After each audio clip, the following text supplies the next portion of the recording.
Hello student, welcome to my channel. So student, BA second semester Hindi साहित्य में जो आपका सब्जेक्ट है कार्यालय हिंदी और कंप्यूटर, तो यही आपकी हिंदी है जो आप बीए सेकेंड सेमेस्टर में पढ़ रहे हैं। तो इसकी जो यूनिट्स हैं वो सब मैं कंप्लीट करा चुकी हूँ स्टूडेंट। कुछ कुछ टॉपिक्स होंगे जो बचे होंगे, जो भी मैं कंप्लीट करा दूंगी। और स्टूडेंट, जब मैं आपकी यूनिट्स करा रही थी तो मैंने आप लोगों से कहा था कि मैं आप लोगों के लिए कार्यालय हिंदी और कंप्यूटर के कुछ इम्पॉर्टेंट क्वेश्चंस बताऊंगी आप लोगों को, जिससे आपको अपने एग्जाम की तैयारी करने में काफी हेल्प हो जाएगी। तो इम्पॉर्टेंट क्वेश्चंस फॉर एग्जाम्स, यानी एग्जाम के लिए मैं कुछ इम्पॉर्टेंट क्वेश्चन आपको बताने वाली हूँ।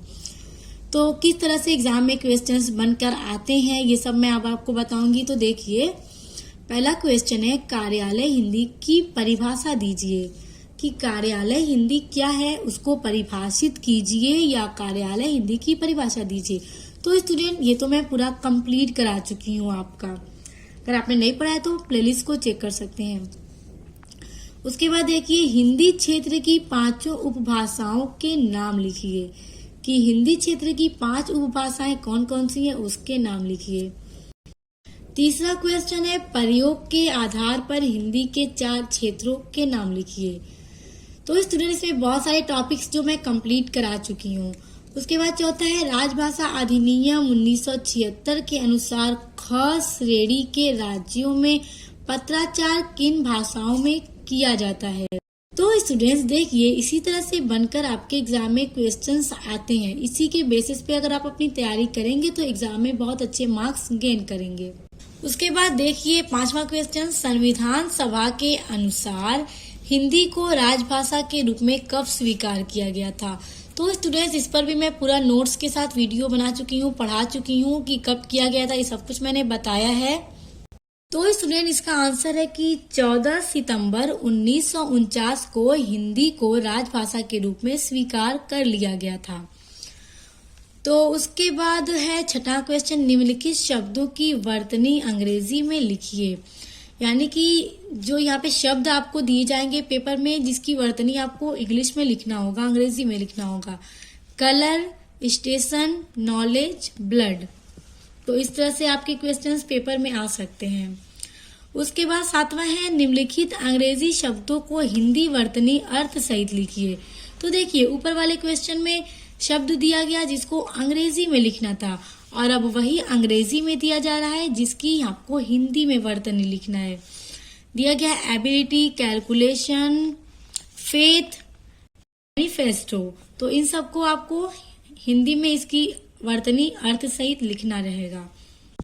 उसके बाद क्वेश्चन है, पत्र मुख्य रूप से कितने रूपों में विभाजित होता है, नाम लिखिए। तो स्टूडेंट, ये मैं नहीं कराई हूँ अभी, और ये सभी मैं कुछ क्वेश्चंस हैं जो अभी कराई नहीं हूँ, मगर ये सब कुछ मैं करा दूंगी बहुत जल्दी, आपके पूरा नोट्स के साथ करा दूंगी आप लोगों का। तो इन सबको करने के लिए आप मेरे चैनल से जुड़ जाइए, ताकि जब भी इसका वीडियोज आए तो सबसे पहले आपको देखने को मिल जाए, क्योंकि ये सारे बहुत ही इंपॉर्टेंट क्वेश्चन एग्जाम में आते हैं। उसके बाद 9वां क्वेश्चन है, कंप्यूटर शब्द की उत्पत्ति किस शब्द से हुई है, इसका अर्थ भी बताइए। तो कंप्यूटर शब्द की उत्पत्ति किस शब्द से हुई है, इसका अर्थ भी बताइए। तो इस तरह से भी क्वेश्चन आ जाता है, क्योंकि आपकी जो हिंदी है कार्यालय हिंदी और कंप्यूटर है, तो कंप्यूटर से रिलेटेड क्वेश्चंस भी आएंगे एग्जाम में। उसके बाद है, कंप्यूटर के 4 प्रमुख भागों के नाम लिखिए।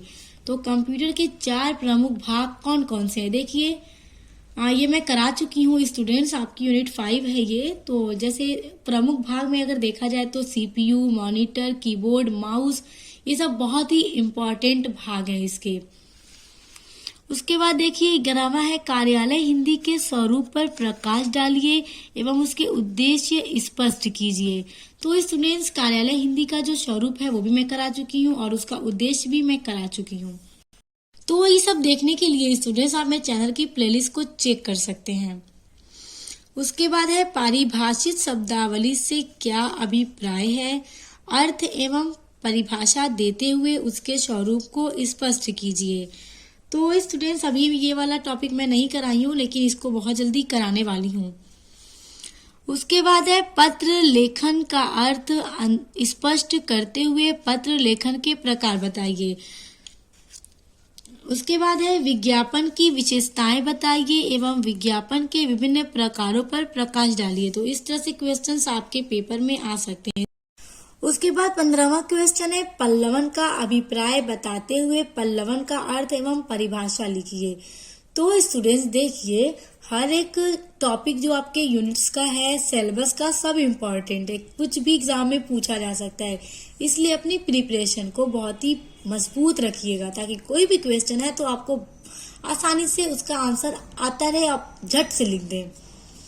उसके बाद देखिए नाच न जाने आंगन ठेला, यहाँ पे एक लोकगीत दे दिया गया, एक मुहावरा दे दिया गया जिसको प्रस्तुत लोककथियों का पल्लवन कीजिए। तो इस तरह से भी आपके क्वेश्चन बन के आ सकते हैं। उसके बाद है सूचना प्रौद्योगिकी और हिंदी के स्वरूप को स्पष्ट कीजिए। तो देखिए यहाँ पे एक दे दिया गया सूचना प्रौद्योगिकी और हिंदी, इसके स्वरूप को स्पष्ट करना है। उसके बाद है सोशल मीडिया और हिंदी विषय पर टिप्पणी लिखिए, यानी सोशल मीडिया और हिंदी के विषय पर टिप्पणी लिखना है, यानी आपको नोट लिखना है। तो स्टूडेंट आपकी जो हिंदी है, कार्यालय हिंदी और कंप्यूटर, तो आपको सिर्फ कार्यालय वाली हिंदी और कंप्यूटर के बारे में ही हर चीज़ बहुत अच्छे से पता होगी ना, तो आप अपने पेपर को बहुत अच्छे से कर लेंगे। उसके बाद क्वेश्चन है वर्तमान समय में पारिभाषिक शब्दावली की उपयोगिता एवं विशेषताओं पर विस्तार से प्रकाश डालिए। तो इस तरह से भी क्वेश्चन बन सकते हैं। उसके बाद है कार्यालयी पत्राचार किसे कहते हैं, इसके विभिन्न रूपों पर विस्तार से चर्चा कीजिए। तो स्टूडेंट देखिए ये एक क्वेश्चन में बहुत बड़े बड़े क्वेश्चंस बन रहे हैं ना, तो इस तरह से क्वेश्चन आपसे लॉन्ग में पूछे जाएंगे, दीर्घ में पूछे जाएंगे। उसके बाद है अनौपचारिक पत्र का प्रारूप दर्शाइए। अनौपचारिक क्या होता है, इनफॉर्मल लेटर, तो उसका प्रारूप दर्शाना रहेगा। इस तरह से आपको दे सकता है कि औपचारिक यानी फॉर्मल लेटर का मतलब प्रारूप दर्शाइए। उसके बाद है शुल्क मुक्ति हेतु अपने महाविद्यालय के प्राचार्य को एक पत्र लिखिए, जो कि सबसे सिंपल है स्टूडेंट। ये वाला क्वेश्चन आप लोग ये तो 6, 7, 8 में भी पढ़ते आए होंगे कि मतलब शुल्क मुक्ति यानी फीस माफ के लिए अपने महाविद्यालय के प्रधानाचार्य को एक लेटर लिखिए।